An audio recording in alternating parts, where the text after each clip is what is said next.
All right, I'm live. So today we're going to be just going over some Skraw VGC videos and seeing what kind of stuff that we need to keep in mind when we're building teams and getting ready for Pokemon Champions. And I feel like Skraw does it the best. So let's check it out.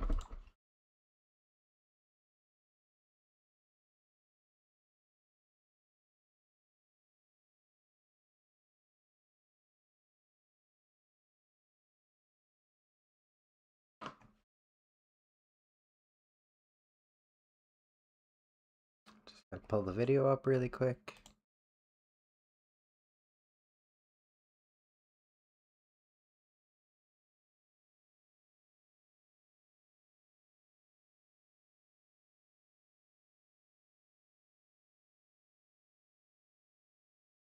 I think this might be the first one, but it's okay if it's out of order. No big deal.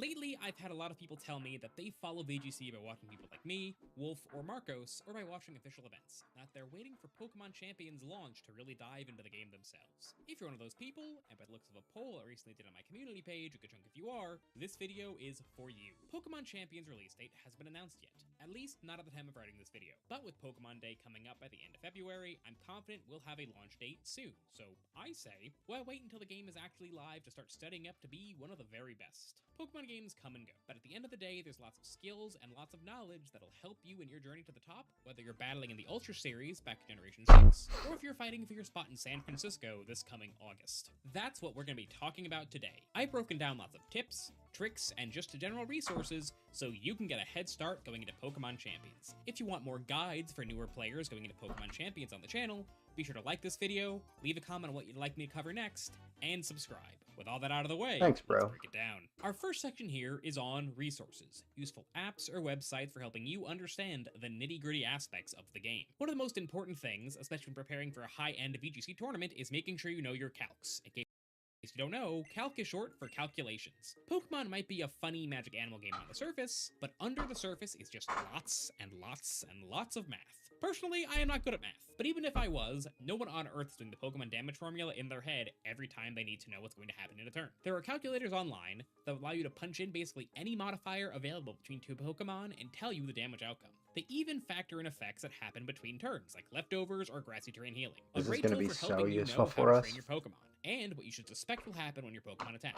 Even if your Pokemon don't do what the calculator made you expect them to do, it'll be a telltale sign that your Damage opponent's calculator Pokemon might not be trained conventionally. A really good piece of information to be able to grasp. Personally, I use the Nerd of Now damage calculator. There are others out there, like the one hosted on Pokemon Nerd Showdown. And if you of want to get really Now. involved, there are some calculators that allow you to calc the odds of living 2 different hits for multiple different Pokemon all at once. This will It be gets down the line really type intense. stuff, though. A resource like this allows you to predict For your sure. turns more reliably and helps you decide how you want to train your Pokemon both offensively and defensively. Next in our resources, you gotta be able to find teams to get inspiration, right? We can't always be starting from scratch, and I especially don't recommend newer players do. If you're looking to know what Pokemon are doing well, have high usage, whose usage is trending up or down, then I cannot recommend Lab Mouse enough. They track basically everything you could possibly need to know about That tournament big- data. They aggregate which combinations of 6 Pokemon are doing well, and conveniently have links to other Pokemon resources, like the last one we're going to talk about today, Stat Crusher. Run by the popular Pokemon fan site DevonCorp, this website takes information from Pokemon Showdown games to tell you what speed stats Pokemon are typically running within a given time frame, with lots of options for filtering, such as specific ELOs, or if you want the data for the whole format, or just for the month. This is really, really valuable for knowing what speed stat your Pokemon need to be. This will be right off a rip for champions, for example, dude. Stat Crusher will tell you lots Everyone's of gonna be on running this. exactly So, 180 or this is where we're gonna 181 find speed stat to outspeed max speed what's a Ogre counter, Pawns, or to really. outspeed Fluttermanes that are outspeeding max speed Ogre Pawns.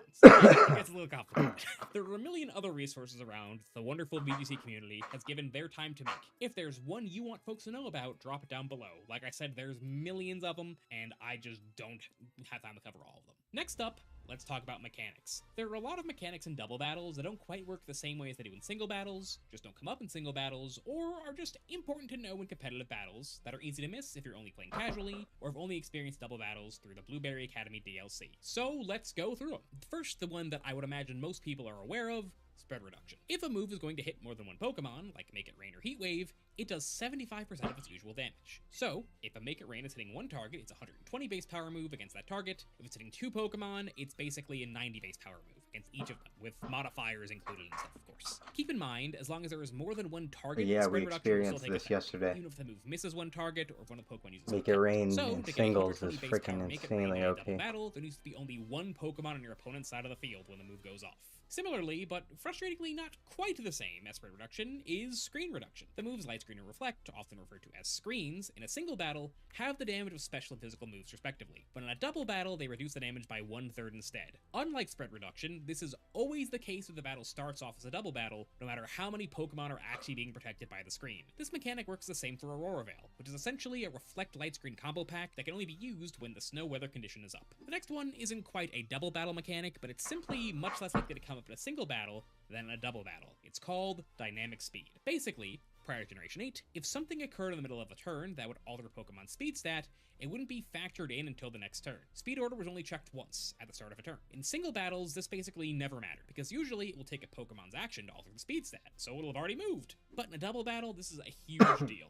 Let's look at an example. I have a Prankster Sableye and a Swift Swim Kingdra, and you have an Arcanine and a Pachirisu, 2 Pokemon that are naturally faster than Kingdra. But thanks to Kingdra's Swift Swim, its speed gets doubled if it's raining. Prior to Generation 8, if I used my Prankster Sableye to make it rain with Rain Dance, your Pachirisu and Arcanine would still move before my Kingdra, because the game wouldn't recognize the change in speeds until the start of the next turn. But in Generation 8 and later, the game checks the speed stats to determine who moves next consistently throughout the turn. So once rain is up, the game realizes that Kingdra is now faster than the other Pokemon that's that good. still haven't moved I'm yet, glad we and don't it'll play in move the other first. format. This is especially valuable for Prankster Tailwind Pokemon. See, I like remember Tornadus, doing that. Whimsicott, and Murkrow. Yes, really, people do use Murkrow in VGC. And it's why I remember doing that a while ago, playing in VGC on like,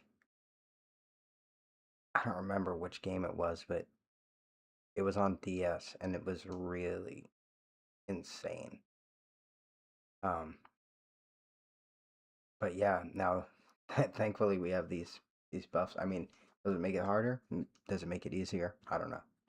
Tailwind offense is such a common archetype in competitive Pokemon, because Prankster Tailwind will allow your Pokemon to set Tailwind with press 1 priority, making it go before most other Pokemon most of the time, doubling your partner Pokemon's speed, which will then make them move first. Speaking of priority, next let's talk about priority brackets. I'm sure you know that there are certain moves that always move before regular moves, even if you have a lower speed stat, like Quick Attack, or moves that move after your opponents regardless of speed, like Trick Room. But did you know there are actually 13 different priority brackets? There's 5 brackets that are positive, meaning they always move before moves that have the default priority bracket of 0, and 7 negative brackets that always move after 0 priority moves. Let's go through some of the most common ones. Only one move in the game lives in the +5 bracket, Helping Hand. This makes a lot of sense. After all, this move increases the damage output of the target Pokemon's move by 50%, so you want to make sure it moves before any damaging moves. The +4 bracket is filled with moves that block attacks from affecting your Pokemon. Priority Protect, move Detect, bracket. and most of their variants live here. In the +3 bracket lives Fake Out, Upper Hand, and more situational Protect style moves. Wide Guard, which blocks moves that target more than one Pokemon,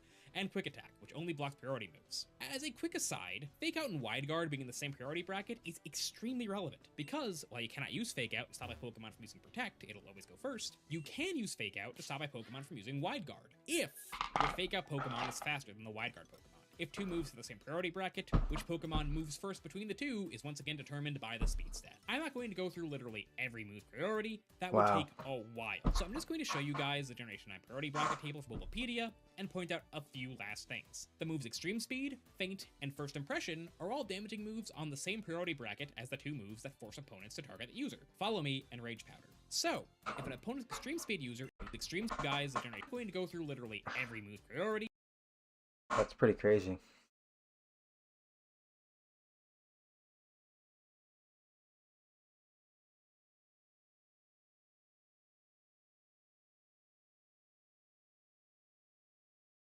So those protect moves, like, that shield them, there's no attack that goes faster than that. But what if you use something like Sticky Web that takes them a stage down? So if I use Sticky Web on Amoonguss, they come in, they lose stage, and then they try to protect, but my Fake Out is quicker than their protect. Maybe that is the case. That would take a while. So I'm just going to show you guys the Generation 9 priority bracket table for Bulbapedia and point out a few last things. The moves Extreme Speed, Feint, and First Impression are all damaging moves on the same priority bracket as the two moves that force opponents to target the user, Follow Me and Rage Powder. So, if an opponent's Extreme Speed user is faster than your Follow Me user, you won't be able to force the opponent to target you. Most moves you think of as traditional priority moves, like Quick Attack and Aqua Jet, are in the +1 priority bracket. Moves that are supposed to have a downside if you get hit before they go off, like Beak Blast and Focus Punch, are in the -3 bracket to make them more difficult to use. Avalanche, a move that gets stronger if you get hit before it goes off, is in -4. Counter and Mirror Coat are in -5 because they don't really work if you move first. All moves that force your opponent's Pokemon to leave the field are in -6 for balance purposes. I mean, it'd be kind of broken if you could force your opponent's Pokemon to switch out before they move. And finally, Trick Room is at -7. The lowest bracket. There are ways to alter the priority of moves. For example, Prankster makes any non-damaging move get +1 to its priority bracket, and the ability Mycelium Might lowers the priority bracket of status moves used by Toedscool and Toedscruel. I know that was a lot, but we're almost through our super technical part of the video. Next, let's talk about a few moves you might not be too familiar with if you don't play a lot of doubles. Helping Hand boosts the next move a target Pokemon uses by 50%. Basically, it's like sacrificing one of your Pokemon's movement for a Choice Specs or Choice Span equivalent boost. This is really powerful on supporting Pokemon like Incineroar and Indeedee because it allows them to amplify the damage of an offensive Pokemon like Fluttermane, especially in situations where Fluttermane would move before your opponent's Pokemon but Incineroar wouldn't, allowing you to KO it in one big hit where if Fluttermane attacked it and Incineroar attacked it, Incineroar would move after the opposing Pokemon, so the Pokemon will still get to move the turn. Or to make sure you get value out of your supporting Pokemon's attack before it gets KO'd, because remember from our priority bracket lesson, Helping Hand always moves first. Next, we're talking about Follow Me. This move makes the opponent's Pokemon all target the user. This is great for protecting your elder Pokemon from attacks that might otherwise be really scary, like Wellspring Ogerpon protecting your Arcanine from water-type attacks, or Clefairy protecting your Raging Bolt from dragon-type attacks. It's also super useful for forcing your opponent to KO one of your Pokemon. The super typical example is Indeedee Female next to a Trick Room setter like, say, Hatterene. This way, both your opponent's Pokemon are forced to KO Indeedee as Hatterene uses Trick Room. That way, if your opponent attacks with both Pokemon trying to deal lots of damage to knock out your Hatterene, instead Indeedee gets KO'd as your Hatterene uses Trick Room. The next turn, you send in a powerful Trick Room sweeper to replace your Indeedee, like, say, a Torkoal, and your opponent now needs to get through your 4 turns of speed control with double the offensive pressure on the field at the start. There's more, but the last one we're going to talk about is Fake Out. This move only works the first turn a Pokemon is on the field after it switches in, has a very high priority with +3, does a tiny bit of damage, and forces the hit Pokemon to always flinch, meaning it won't move for that turn. This move is fine for a little bit of chip damage in singles, especially if the Pokemon has Technician, but in VGC, this allows you to disrupt your opponent by basically stopping one other Pokemon from moving, so that your other Pokemon can do something powerful, like set up a Swords Dance or a Calm Mind. There's more we can talk about here that's important, like, for example, make sure you know what each weather and terrain does, make sure to study other less common moves that are more valuable in doubles, like Coaching and Ally Switch, but this is an overview, not a comprehensive guide. I gotta leave some stuff you guys to discover on your own. Now let's get into the last section of this video that I call tips and tricks. These are ways to approach the different aspects of competitive Pokemon that I think are really valuable to newer players. Competitive Pokemon is really broken up into 2 major skills, team building and battling. Now, it might be tempting to try to learn both at the same time, but I really think that if you're just starting off taking competitive Pokemon seriously, it is a bad idea to use teams you build yourself. If you use a team that's already a powerful established threat in the metagame, then you know it's a good team, and you're able to chalk up your losses to your individual choices through the battle, rather than being stuck wondering if it's a battling issue or a team composition issue. It will also implicitly teach you fundamentals of good team building as you learn about the different little synergies between your Pokemon that make them so powerful. You'll start to understand the sorts of things that work. The reason I suggest focusing on battling first is, well, you can steal a team. A lot of players will release guides on their teams, but you can't exactly steal the way someone makes decisions in a battle. And don't forget, I'm talking about if you want to play seriously. If you want to just mess around with your Eviolite Snom team because it's funny, that's fine too, of course. Next up, and this is a big one, review your games. Whether you're playing on an unofficial simulator like Pokemon Showdown that automatically saves your games, using third-party software to record videos of yourself playing in Pokemon Champions or Scarlet and Violet, or if I've sacrificed enough Go-Goats to the Pokemon gods to get us an actual replay save feature in Pokemon Champions, it is extremely important not only to play a good amount of games, but to spend at least as long as you spend playing, watching back your games with a critical eye. Oh, crap. Oh, poopy. If you won, but had to get lucky to do so, make sure you can recognize that so you don't have to take as many risks next time. It can be especially useful to review your losses. Maybe you had a play you didn't see at the time that would have won you the game. Maybe you got upset that you got unlucky with a secondary effect or a flinch, assumed it meant you couldn't win and gave up without realizing there was a way to get back in. Being able to go back and see these things in retrospect, especially when you didn't realize them the first time around, is an amazing way to improve the game. Like when you're trying to learn literally anything, studying with intention is overpowered. My next tip, and this is going to be a running theme for these last few, is to find a community. Pokemon is a 1v1 game, but that doesn't mean it needs to be lonely. There are a lot of competitive Pokemon communities out there, full of people you might be able to learn from, practice with, and become friends with. My start in VGC was in Wolf Glick's fan Discord server. I think the most well-run public community in VGC is probably the RVGC Discord server. It's organized, has regularly scheduled practice days, one-off events, and the staff make sure to keep people in the know about official competitive Pokemon news. Beyond that, YouTubers like myself often have Discord communities you can check out. I plan to overhaul my server with Champions launched to be as helpful as it can be. It's crazy how valuable it is to just be able to talk with some like-minded folks. Next, go to your locals. Locals are smaller, low-stakes official tournaments that are usually held at game stores. These are a great way to get to experience what real-life tournaments are like at a smaller stage, meet new potential practice partners and friends, and to get some sense of community offline. Some of my personal first moments of thinking, oh crap, maybe I can be good at this game, was when I would beat really good players at local events. Their practice, socialization, and excuse to leave the house all rolled into one. And finally, our last trick. If a regional or other major tournament rolls into your neck of the woods, do not be afraid to sign up and go. Basically, no one is going to perform well at their first regional, but you learn so much from the matches. And who knows, your first regional experience might lead to you getting so obsessed with the game that you have a 70,000 subscriber YouTube channel dedicated to VGC 4 years later. It really only took one taste. I love competitive Pokemon, and I really hope Pokemon Champions continues to spread this wonderful game to more and more people. If you have more tips for new players, leave them in the comments. Thanks for watching, and I'll see you on Pokemon Day.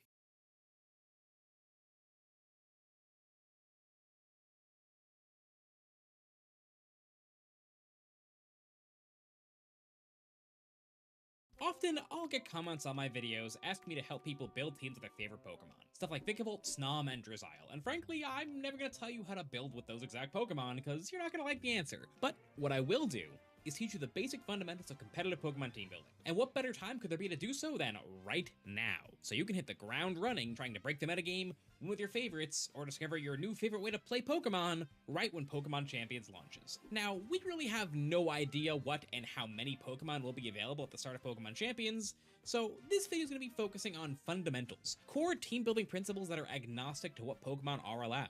That way, whether we're clicking Glacial Lance with Calyrex or Icicle Crash with Beartic, you'll know the best ways to make your ideas come to life. Now, 3 quick disclaimers here. First off, this video is about the official competitive Pokemon format, VGC, a format where you play double battles with a team consisting of 6 Pokemon, but you only choose 4 to bring to each battle. This fundamentally changes the way you think about building your team compared to if you brought all 6 every time. Second, I'm going to assume you have a basic understanding of most Pokemon mechanics in this video. If you don't know what a special attack stat is, or what the sleep status condition does, you might be skipping a few steps if you're already trying to jump into building your own competitive teams. Finally, I'll be using examples from current or recently past Scarlet and Violet metagames to illustrate concepts. But it is extremely important to understand that they are illustrations, and that which specific Pokemon are best on a team are often the result of the pool of available Pokemon and the current metagame. So if I'm sitting here talking to you about a Tornadus and Ursaluna team, the point isn't to say that if those 2 Pokemon are available in Pokemon Champions, you should use them together. It might be the case, but that's not the point I'm trying to make. With all that out of the way, let's break it down.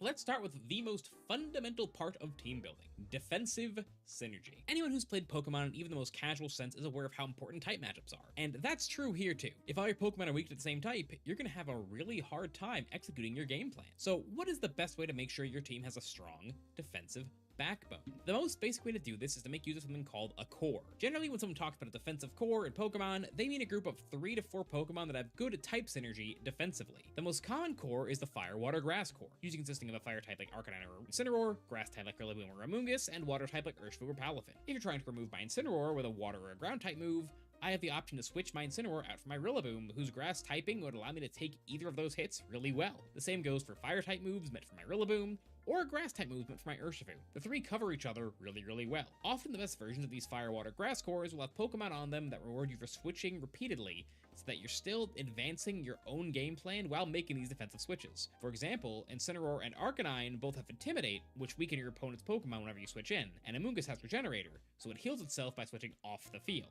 Makes sense, right? Fire, Water, and Grass aren't the only 3 types that make up a strong defensive core. The other most common is something people often call the Fantasy Core.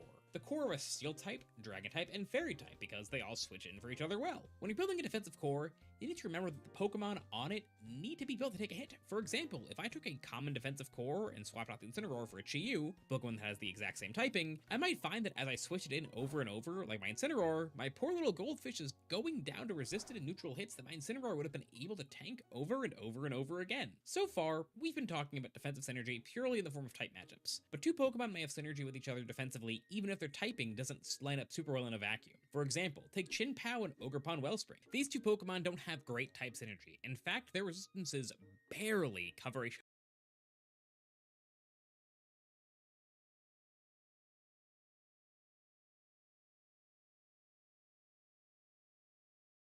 other's weaknesses, and they share a weakness in Bug, but in the context of several Scarlet and Violet metagames, they've been strong together, because Wellspring Ogerpon has a good matchup into Urshifu Rapid Strikes, one of the only Pokemon in the metagame that can one-hit KO Chin-Pao despite its ever-present Focus Sash. Defensive types that come in pairs like this are really strong, and often supplemented even further by a traditional defensive core. Another example is Goldengo and Hydreigon's perfect defensive synergy. Because of Hydreigon's ability Levitate, making it immune to ground, these two Pokemon switch into each other's weaknesses flawlessly, resisting or being immune to all of their partner's weaknesses. Next thing I want to discuss here is that sometimes defensive synergy doesn't end at attacks that do damage. There are some really powerful status moves in the game that can be disrupted by having the right types on your team. For example, the move Spore is really strong. It's 100% accurate and puts the target Pokemon to sleep, but it doesn't work on grass types. So having a grass type to switch into an opposing Spore is really important to stop your opponent from just spamming the move and putting your whole team to sleep. Sometimes your team's defensive gameplay might not come from type synergy alone. Sometimes you might just be doing it with pure stats. You might have one particularly specially defensive Pokemon on your team, like an Assault Vest, Raging Bolt, or Ting-Lu, or a particularly physically defensive Pokemon, like a Dondozo. Other times, you may be relying on defensive abilities.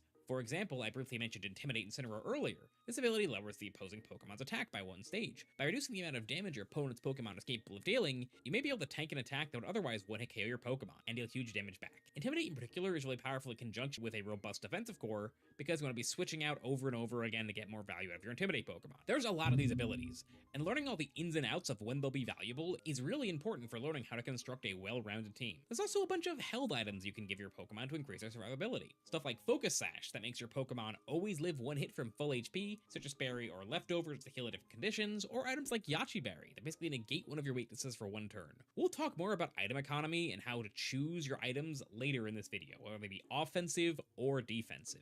There are also moves that are basically always used defensively, stuff like Fake Out, Protect, and Follow Me, but again, this is something we'll talk about more in our role selection and move section of this video. Next, let's talk about offensive synergy. This is similar to defensive synergy, and honestly, a lot less complicated. Hitting things for super effective damage is good. Hitting things for not very effective damage is not as good. So when building a team, you want to make sure that the different pieces you are using to hit Pokemon are each good at hitting different types of Pokemon, so that they cover each other's weak points. For example, let's look at Justin Tang's 2026 Toronto Regional Championship Top 14. This team is inherently very offensive, with pieces like Regidrago, Ogerpon Hearthflame, and Goldengo. And these three Pokemon cover each other offensively really well. Regidrago's Dragon energies are absurdly strong, so that most of the time, if you're not resisting it or immune to it, you're just getting knocked out. So Justin's team was built to make it as easy as possible to remove the sort of pieces that get in the way of Regidrago. Fairy's immune to Dragon, but weak to Steel. So that's where Goldengo's Make It Rain comes in to blow up Fluttermanes. Steel resists Dragon, but is weak to fire and fighting. So Ogerpon and Urshifu can clean up those. Makes sense, right? Just like how the player trying to play defensively is trying to create situations where they can always have something to switch in to protect themselves, the offensive player is trying to create situations where that cannot be the case. They're trying to create pins. A classic pin would be this. You have an Ogerpon Hearthflame and an Urshifu Rapid Strike on the field, and you're trying to remove your opponent's Rillaboom. But you know that they have an Incineroar in the back of their party, ready to switch in at any time. The most basic options you have is just attack with your Ogerpon into your opponent's Rillaboom, and do something else with your Urshifu. But if you want to cover for your opponent switching their Rillaboom out into Incineroar,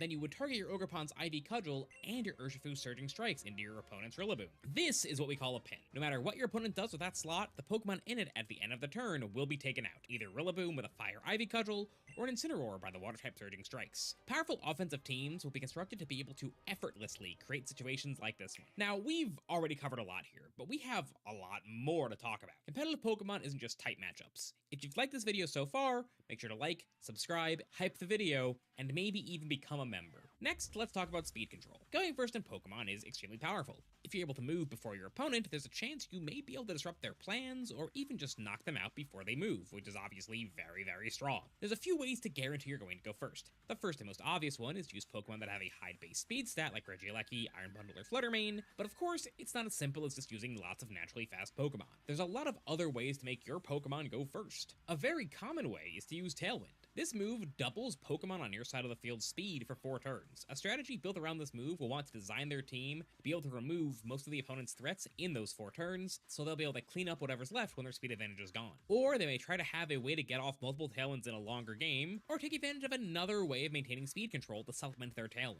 Tailwind is most often used by Prankster Pokemon like Tornadus or Murkrow, since Prankster allows their status moves to gain +1 priority. If you want more details on how priority moves work, check out this video. Speaking of priority moves, priority spam is another great way to make sure you move before your opponents regardless of speed stat. Most priority moves are pretty weak, so they're best combined with ways to boost up their damage, or as a way to pick off Pokemon that were already heavily damaged by non-priority moves. Priority moves are a pretty common way to clean up after your Tailwind is out, for example. It's also worth noting that certain Pokemon have abilities that will mess with speed. We've already talked about Prankster, but there's more. There's abilities to double your speed in any of the 4 weather conditions, that increase your speed if you're hit by a water-type move, or a dark-type move, or just boost your speed stat every turn. Try to explore them all. Next, instead of speeding yourself up, you may want to slow your opponent down. There are plenty of moves to do this. Moves that deal a little bit of damage and lower the damaged Pokemon's speed, like Electro Webs, Icy Wind, or Rock Tomb, and it's also the status condition Paralysis, which halves the speed set of any Pokemon suffering the condition. But if your strategy revolves around spreading Paralysis, you're a bad person. Finally, let's talk about controlling speed by being so slow that you're fast.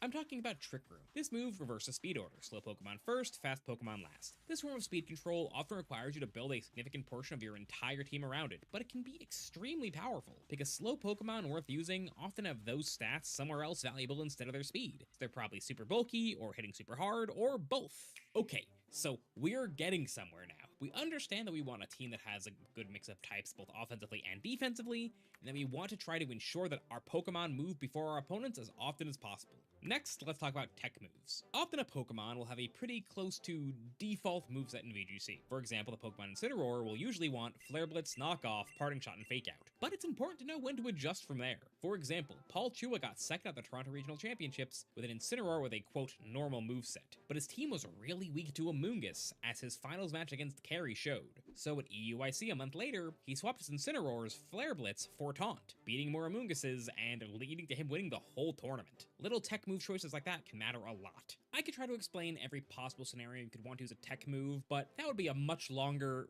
much less exciting video. Next, let's get into stat spreads. All Pokemon have a base stat spread, but their stats can be altered by influencing a Pokemon's IVs, EVs, or nature. Now, I won't pretend to have a perfect step-by-step guide on how to perfectly EV train your Pokemon, but it's important to keep in mind, just because a Pokemon is good at something, it doesn't mean you need to make it as good at that something as possible. Let's look at an example. Fluttermane is a fast, frail special attacker. So, should you make it as fast and as strong as possible, leaving it super frail? Well, maybe, but not always. It depends on Fluttermane's role on your team. Are you trying to make it hit as hard as possible and outspeed as many things as possible? Then yeah, sure, go for it. But if you're trying to take advantage of Fluttermane's more supportive toolkit, stuff like Icy Wind, Thunder Wave, and Taunt, you may want to train your Fluttermane to have more defense and HP to live more hits, so it'll stick around and spam those moves. This was the case in the most recent Scarlet and Violet format, Regulation F, where people ran a Fluttermane who basically only invested in HP and defense with just a touch in speed, supplemented further by Fluttermane's item giving it a speed boost. Speaking of, let's talk about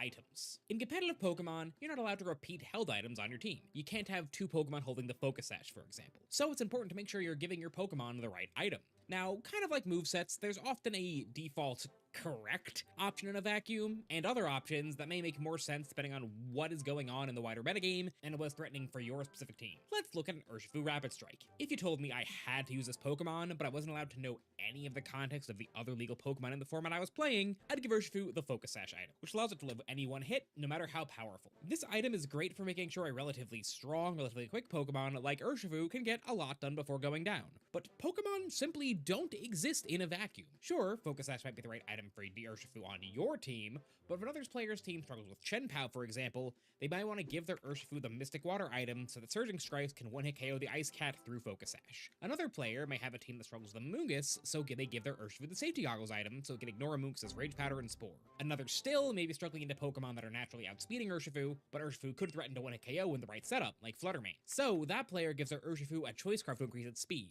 There's no one right way to pick your items, but I personally feel a little more comfy when my team is using many of the most powerful items in the game, stuff like Life Orb, Assault Vest, Citrus Berry, and Focus Sash. I also really value Pokemon that have specialty items that are only usable by them or a few other Pokemon of the same category, because it frees up other generally strong items for your other pieces. A good example of this would be the Booster Energy item on Paradox Pokemon like Fluttermane and Raging Bolt. Okay, we've talked briefly about type advantages, speed control options, move selection, how to trade stats, how to go to items, so I think we're starting to understand the basics, but where do we start to actually, build the team? Well, for me, I often start by pinpointing a Pokemon I think is strong in the metagame at the time. For example, let's say that I think setup Golden Go is going to be strong into the metagame. From there, I try to flesh out the team with pieces that can support the Pokemon. For example, Incineroar for Fake Out and damage mitigation, Amoonguss for redirection, and Tornadus for speed control, all to support my Golden Go. And then maybe from there, we come up with a way to answer strategies that may beat our core Golden Go game plan with our two other Pokemon, maybe giving our team a whole other mode to operate around. But what if you don't want to start from scratch? What if you want to start with a template? Well, there are a lot of well-known styles of teams in competitive Pokemon, usually built around a specific strategy that has been refined over and over again. Things like teams built around weather, built around Trick Room, or built around Tailwind. These are called archetypes. But honestly, they're a whole other can of worms. If you want my next guide to be an intro to the many archetypes of competitive Pokemon, let me know down below. And I do want to say, I know these concepts I'm trying to tackle in this video are really deep, and a lot of times in this video I've said it depends or it requires more context. So for the first few days after this video goes up, I'm going to try really hard to answer as many questions as I can in the comments